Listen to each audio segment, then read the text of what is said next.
Chapter 6. Trust. The prince began to plan. He was not naturally gifted at deceptive performance like his brother Tiffinal, who could convince 12 different political factions he was doing 12 different things and then end up doing a 13th. Nor was he well suited to pure imaginative strategy like his brother Joffred, who was infamous for knowing the outcome of everything from a battle to a chess game within the first few seconds of action. But detail. He was very good at detail. He wasn't exactly sure when it had come about, but ever since early childhood he'd had an uncanny ability to memorize, recite, and compile lists. By the age of 10, everything from trade ledgers to obscure farming laws were brought to him simply because he could read them, understand them, repeat them, and, most importantly, explain them. Privately, he had always assumed it was part of the Raven Talisman, or more specifically because of what happened when he took a life. He had been made to kill his first man at the age of 5, as all the children were, and when the man had died, all the memories of a 40-year life had come flooding into the prince's child's mind. He had been forced to expand in order to hold it all of that sensory detail, all of the memories, all the thoughts and dreams and regrets accumulated over 40 years of life. The details were what made the memories important. It was the moment he'd learned about murder and starvation and the life of a thief. It was the moment he'd learned about what men and women did in closed rooms. But it wasn't like he had learned it in a pleasantly illustrated book. No, he had learned it through the smells, the sights, the sounds, the caresses. It was as if he had been there, as if he had lived it. The experience had left him in a semi-coma for the better part of a week, unable to speak, unable to relate to anyone around him, horrified by what life contained. Joffred liked to joke that he'd grown up that day, the oldest 5-year-old the world had ever seen. Later that same year, he'd executed a rapist as part of his duties as a prince, and he was forced to relive that crime through the eyes and skin of the man who'd committed it, all the while feeling like it was he who had done it, he who had. He shivered violently at the memories. He'd been sick for weeks afterwards, but thank the Empress the memories all faded eventually, even the most brutal ones. He could still feel bits of the memories of the Death Watch soldier he'd killed floating in the back of his mind, though in truth these were his memories of those memories. Always an hour or so after a kill took place, the memories, the strength and speed, all of the person's life, faded away and went to wherever such things go. What was left was his impression of them, nothing more. The prince took a deep breath, the air chill in his lungs even though it was hot and stuffy underneath the hood, and banished the morbid reminiscing. He needed a plan, and to make a plan he had to have all the details.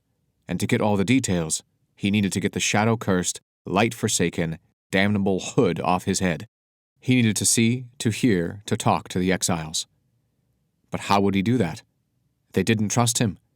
The girls certainly didn't, not after what had happened with the Death Watch, how he had allowed them to ambush the 3 of them. Details. That was a detail, wasn't it? Yes. She didn't like him because she felt betrayed by him. So, to make her trust me, I need to prove it. She needs to feel safe with me. It can't be about reason, she's too distrusting. And to make her feel safe with me, I need to get her to talk to me. Yes, prove yourself to the girl, get her talking.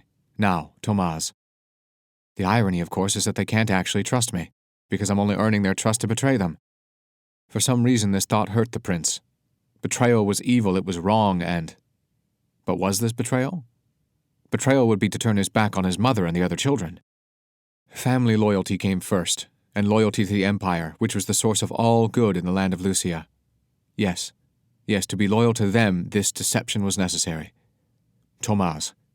The prince tilted his head again under the hood, but failed to catch a glimpse of the big man. Stifling his exasperation, he dropped his head, and as he did, his eyes fell on the 2 black short swords they had commandeered from 2 dead Death Watch soldiers.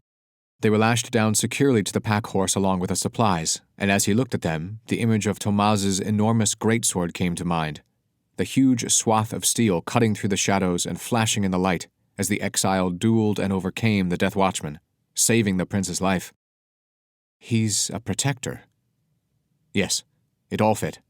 The way he looked out for the girl, the way he was concerned with teaching the prince manners, the way he jumped in front of the Death Watchman with no concern for his own safety. He related to people, empathized with them, and wanted them to be better. He'll need me to be a good person.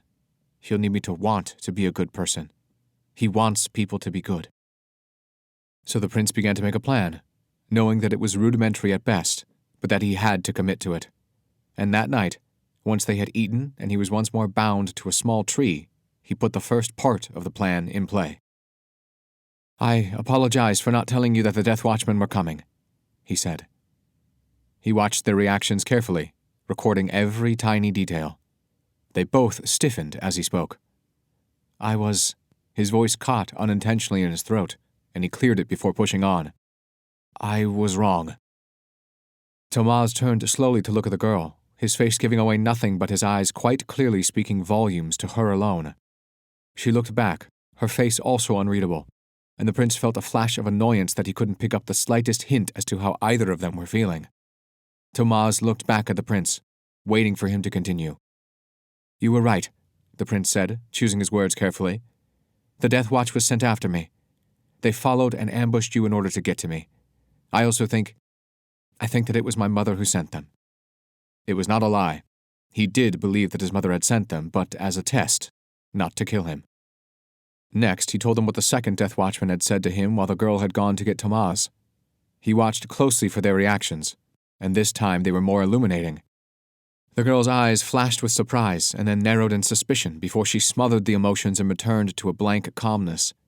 Tomas, who had been squatting on the ground while sharpening his sword, slowly put the stone and the blade away and turned around completely to face him. They were both staring at him with an intensity that was enough to make his stomach do a nervous somersault. No, you're fine. You've given nothing away. Go on." "I understand that you want to take me to your people. I will be honest with you. You saved me from the Death Watch, and I owe you a debt that makes me uneasy." That was true enough. More accurately, it made him very uneasy. But they should be happy he was going to repay it by letting them go once he'd made it to the Seeker in Bainland, instead of coming back to hunt them down like the outlaws they were. "And so, I want to make a deal with you." "Excuse me?" The girl stood up, looking offended, and the prince was afraid he'd gone too far too fast. But before he could backtrack, Tomas shifted his weight and held up a hand to stall her. He was eyeing the prince carefully, and the prince knew that the giant's desire to see good in people was preventing him from considering all the possibilities. "I want to hear what he has to say, Ashendai." "Ashandel, no, you can't be serious." "Humor me, please." The prince watched as the girl's anger winked out and was replaced by the cold, dispassionate mask she wore more and more often around him. "Fine," she said. The prince swallowed and cleared his throat, making sure he always knew where her hands were in relation to her daggers, all too aware now of how lethal she was with them. "I've never been outside of Lucien before." The girl's eyes widened ever so slightly and then narrowed. Her hands balled into fists. What was that? Why was she angry at that? Shadows and light, even Samantha would have trouble understanding what went on in this girl's twisted head. "And I want to see the world," he finished lamely. It was true. Of everything he was saying, that was true and always had been. Until I woke up in that shack, wooden cabin, I'd never seen the sun. Never smelled grass or... Never mind, that's not important. This time it was Tomas who reacted. The big man stood up and turned away, slowly sheathing his sword and stowing away the whetstone he'd been using to sharpen it. He stood there silently for a moment, then turned back toward the prince, who felt a moment of panic. What was the big man thinking? "What is the deal you wish to make?" the girl asked. Her voice sounded harsh and distant, but the prince was familiar enough with her by now to know that she was interested, or else she wouldn't have spoken. It seemed that harsh and distant was just the way she sounded on basic principle. Details. It was all about details. "I would like to travel without the hood." There was a long moment of silence, in which the prince waited for one of them to speak. He hoped that he had phrased his request correctly. He was not, as a general rule, familiar with how one asks for permission. "That's all." The prince looked at the exile girl. "Yes," he said earnestly. "How can we trust you?" she replied. "What do you expect me to do, look my way out of captivity?" the prince asked, letting some of his annoyance show. The girl was infuriating, there was no need to feign that. Tomas chuckled, and the prince's heart gave a sideways lurch, half out of excitement that his plan was working, and half out of disgust that he was repaying the big man by betraying him. They have betrayed all that I stand for, all that is good in this world. The Empire, the princes of the realm, my mother, they deserve no special treatment." The exile girl continued to watch him, her emerald gaze unyielding. "You said it was to be a deal. What is your part of the bargain?" "I promise that as long as I am in your captivity, I will not attempt to contact the Empire, and I will warn you should we come upon another ambush, or if we are being followed. This I swear by my mother's name, by the children, and the light that they serve." They both watched him for a long moment, and then Thomas looked to the girl, deferring to her judgment. It was a long time before she spoke, and when she finally did, it was with the same harsh directness as before. "This changes nothing," she said. "You are still our prisoner, you are still a captive of the exiled kindred, and you are still coming with us wherever we choose to take you.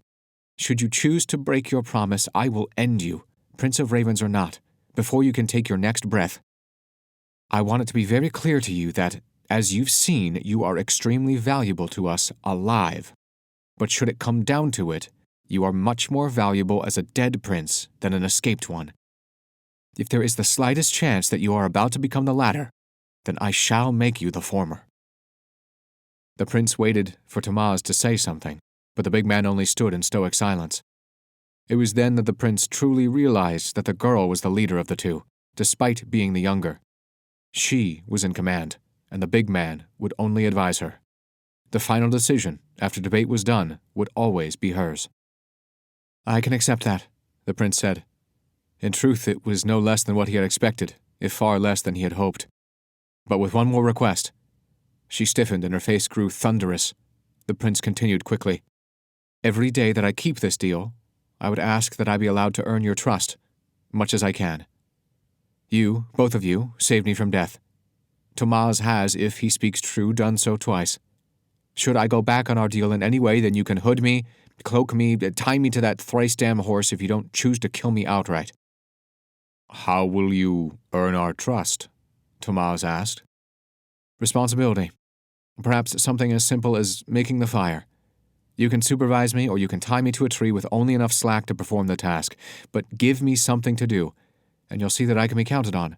And then perhaps you might come to view me as—" "But then, as time passes," the girl broke in, "we come to trust you. The tasks get more complex. You manage to convince us to let our guard down, and you run right back to the Empire. You sell us out, then they kill you anyway, and they come after us.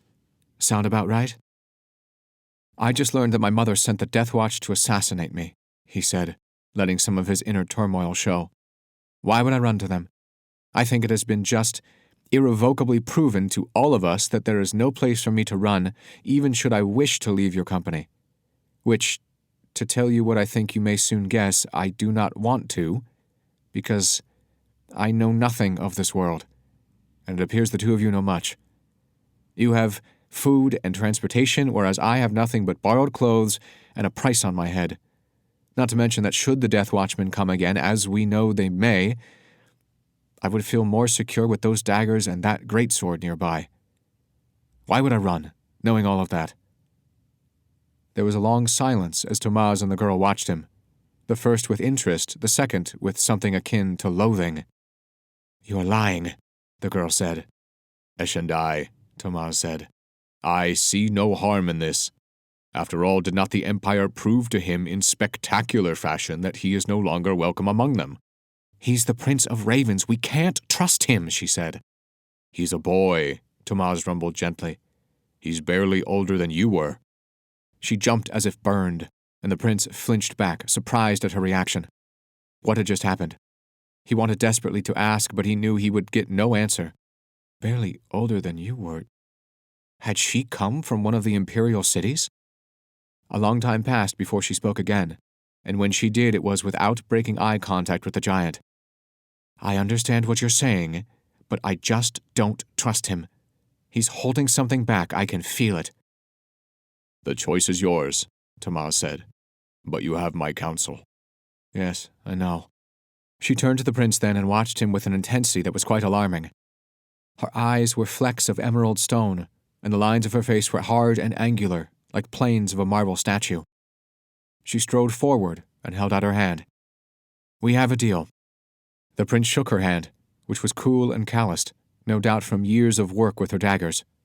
She dropped his hand quickly, a small grimace crossing her face as if she had touched something covered in dirt and slime, and then turned away. "Sleep," Tomas said with a tight smile. "And tomorrow you journey without the hood." The prince nodded, not trusting himself to smile, before he lay down, turned over, and pretended to fall asleep. He listened to the sounds of the girl and the giant banking the fire and checking the horses, and then, when they had decided to watch, the sounds of Tomas settling in for sleep and the girl slipping into the surrounding forest. The plan had worked. They would begin to relax their guard even though the girl had her reservations about doing so. He was a step closer to making his way back to his rightful place beside his mother. And yet, peace of mind did not descend easily on him, and he spent the night, once again, trying and failing to find sleep.